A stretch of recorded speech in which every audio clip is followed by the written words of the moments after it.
Océane se précipita sur la scène, arrachant le micro des mains du maître de cérémonie, son cœur battant comme un tambour de guerre. Assez de mensonges, cria-t-elle. Sa voix résonnant dans la salle bondée de la villa andalouse, où les invités fêtaient l'anniversaire de ses parents. Elina, cachée dans l'ombre des rideaux, sentit son monde s'effondrer. Mais un feu intérieur l'empêcha de reculer. Barcelone, cette ville de contraste où les rues pavées de l'Eixample se mêlaient aux vagues de la Méditerranée, avait été le théâtre de leur rencontre. Océane, une Française expatriée de 25 ans, était arrivée en Espagne 2 ans plus tôt pour étudier l'architecture moderniste.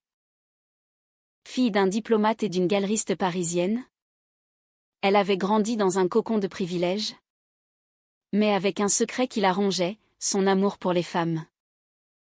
Elina, 28 ans, était une artiste catalane, sculptrice de profession, avec des cheveux noirs coupés courts et des yeux marrons qui semblaient percer les âmes.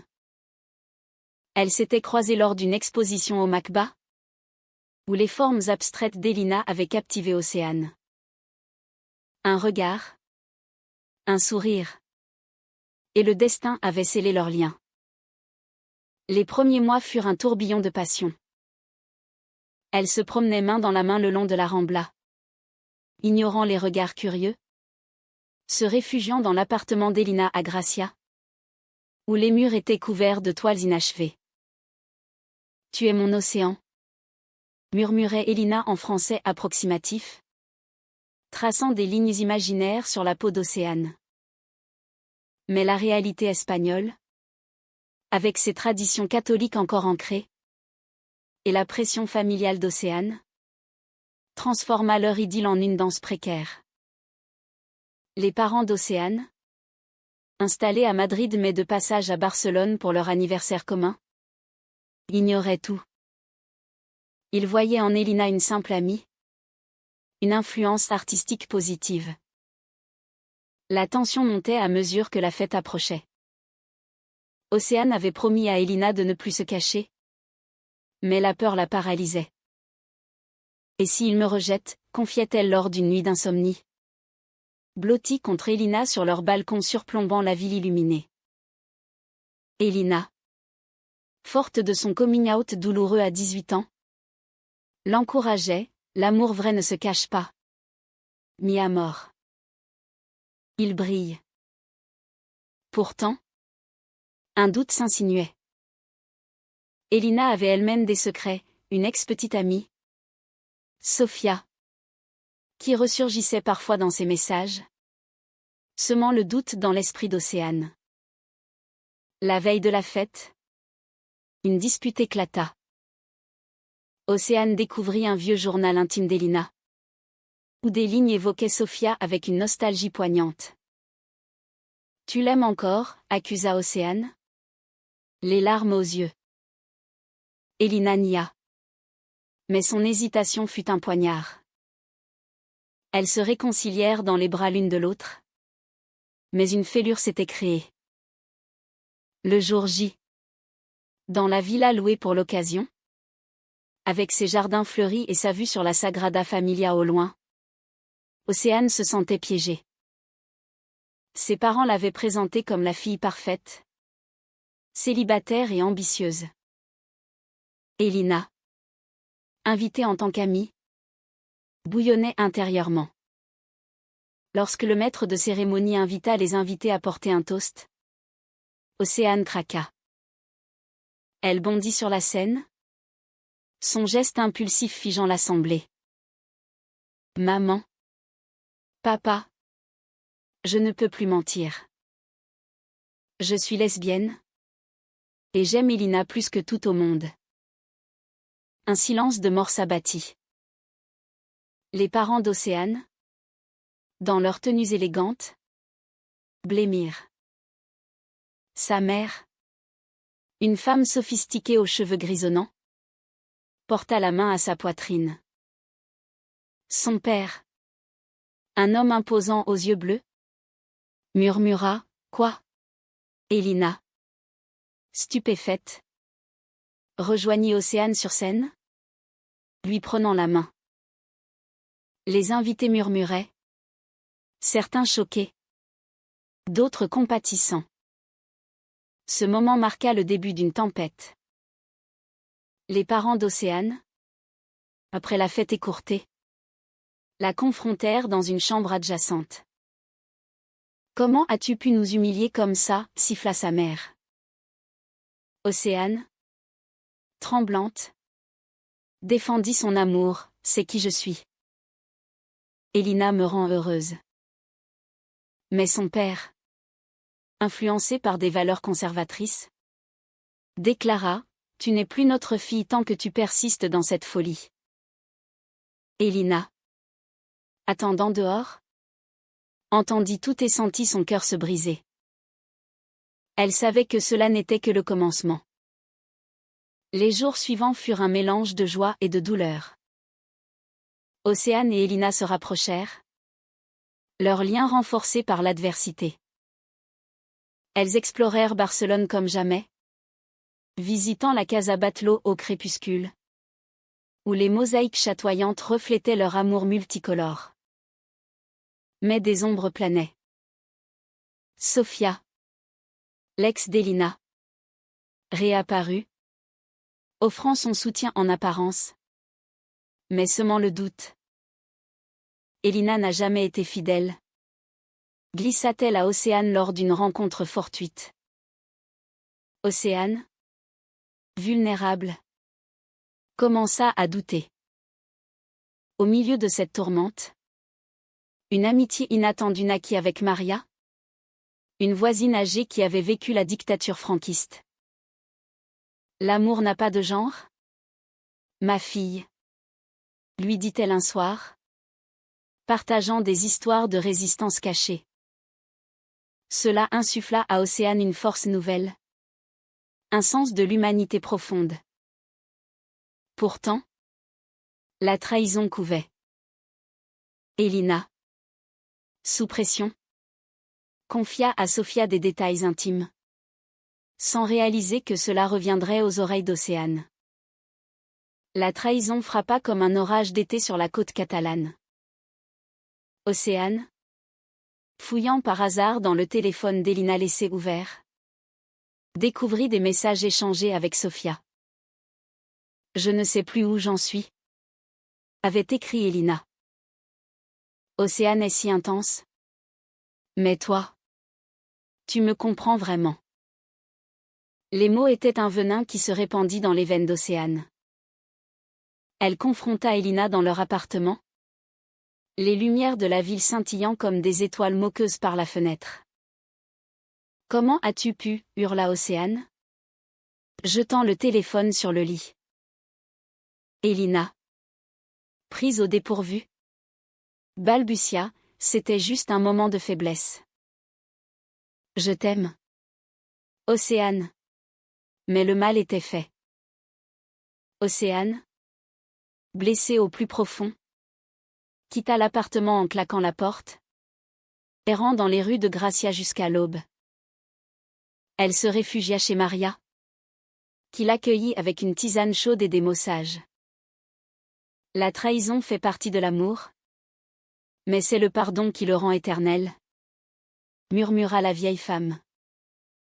Pendant ce temps, Elina sombra dans le remords.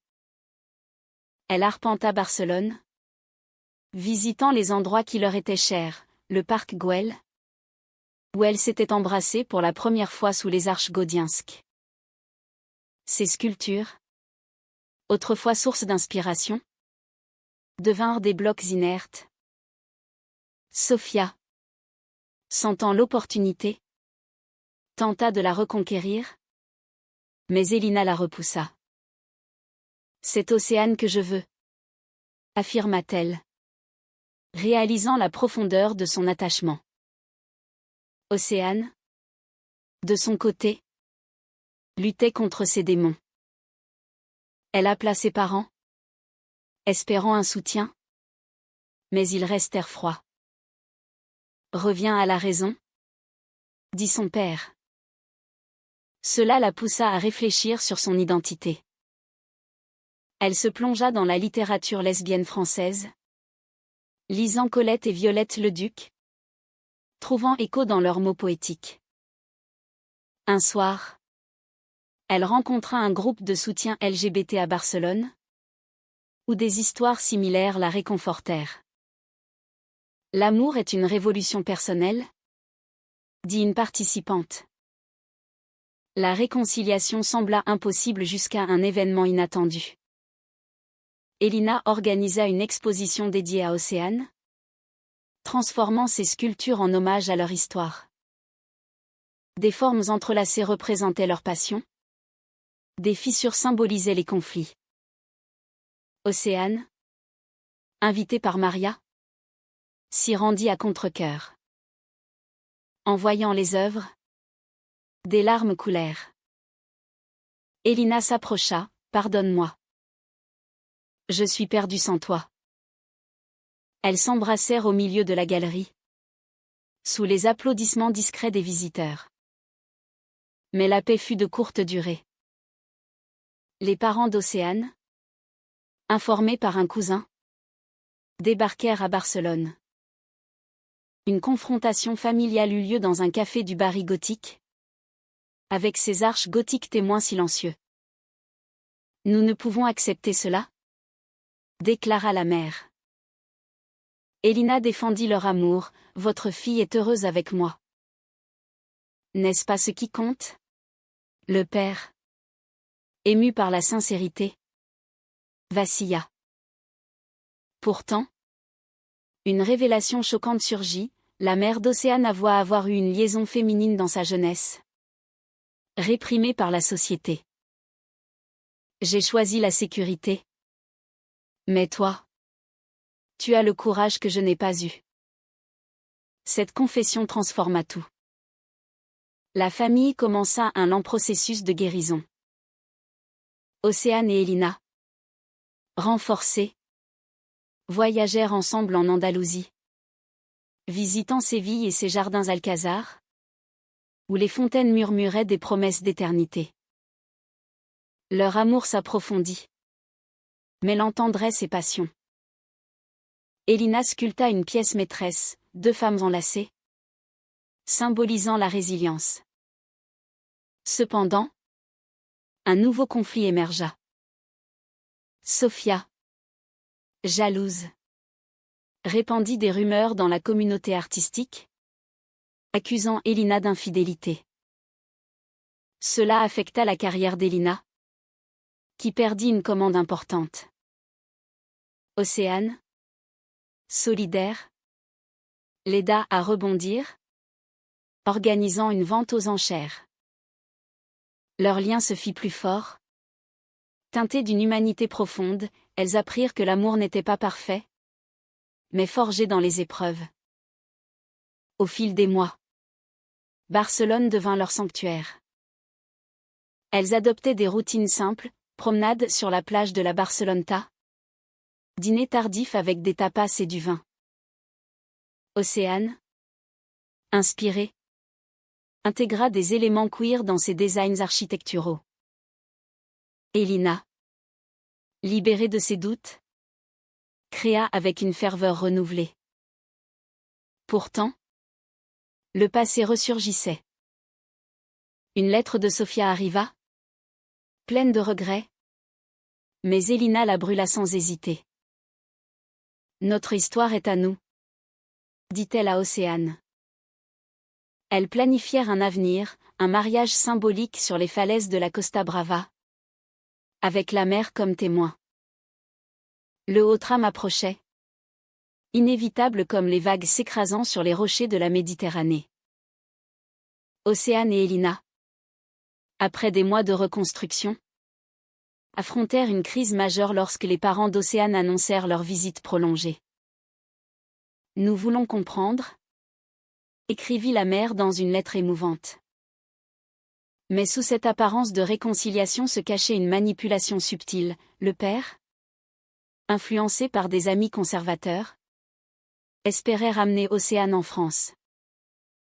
La rencontre eut lieu dans un restaurant surplombant le port de Barcelone, avec l'odeur salée de la mer et le cri des mouettes. Elina, nerveuse, serra la main d'Océane sous la table. La conversation débuta poliment, mais vira au drame. « Tu mérites mieux qu'une vie marginale », dit le père à Océane. Elina, outrée, rétorqua, « L'amour n'est pas marginal, c'est l'intolérance qui l'est. » La mère, déchirée, révéla plus sur son passé, un amour interdit avec une amie d'université, étouffée par la pression sociale.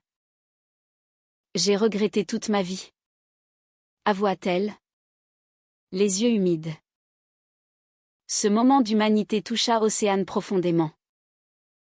Elle embrassa sa mère, murmurant, « Merci de me dire la vérité. » Mais le père resta inflexible, proposant un ultimatum, « Reviens avec nous, ou nous te couperons les vivres. » Océane refusa, choisissant Elina. La soirée s'acheva en larmes. La famille brisée mais avec une graine d'espoir plantée. Elina, sentant la pression, proposa une échappée, un voyage à Grenade, pour visiter l'Alhambra. Là, au milieu des palais mauresques et des jardins parfumés, elles renouèrent avec leur romance. Peu importe le monde, tant que nous sommes ensemble, chuchota Elina en embrassant Océane sous un ciel étoilé. Leur intimité s'épanouit. Des caresses tendres aux discussions philosophiques sur l'amour et l'identité. De retour à Barcelone, une trahison plus grave surgit. Sofia, obsédée, contacta les parents d'Océane, leur envoyant des photos truquées suggérant une infidélité d'Elina. Le scandale éclata lors d'un appel vidéo.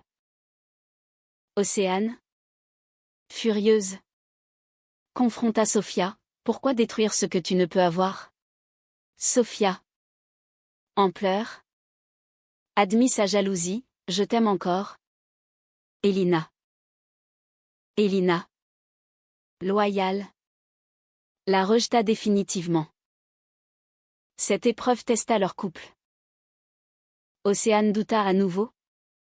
Mais Elina prouva son amour par des actes, elle vendit une sculpture précieuse pour financer un voyage en France, espérant réconcilier Océane avec sa famille. À Paris, dans l'appartement familial, une réunion tendue eut lieu. Elina, avec son accent charmant, plaida leur cause, l'amour transcende les frontières et les genres. Le père, touché par sa sincérité, céda légèrement. La mère, libérée par sa confession, embrassa Elina comme une fille. Le retour en Espagne marqua un tournant. Océane et Elina s'engagèrent dans l'activisme LGBT, organisant des ateliers à Barcelone. Leur histoire inspira d'autres, soulignant la valeur humaine de l'acceptation. Pourtant, un accident mineur, Elina glissa en sculptant. Se blessant légèrement, rappela la fragilité de la vie.